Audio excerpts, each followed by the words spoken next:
High Chief Dr. Chetachi Ecton on the 10th of December 2022 was coronated as Hywiin the First, making her the most adorable daughter of Hamland by His Royal Majesty Dr. Danladi Get Mode, the Pope of Hamland, under the distinguished chairmanship of Chief Tony Hassan, Doka Janjaba. Her new title is now High Chief Princess Dr. Chetachi Ecton.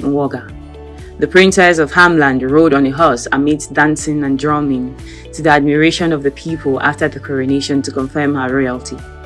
It was a wonderful celebration as the arena was packed with royalties from the different kingdoms of southern Kaduna who trooped in to make the event a remarkable and memorable one. The Igbo community also showed up to celebrate their daughter in grand style. The most adorable daughter of Hamland was turbaned and presented with gifts from different women groups and kingdoms. There was cutting of cakes and distribution of souvenirs. In her speech, she promised to work with every woman in the community to usher in new innovation for economic development in Jabaland and southern Kaduna as a whole. The event marks a new phase for the newly crowned princess of Hamland.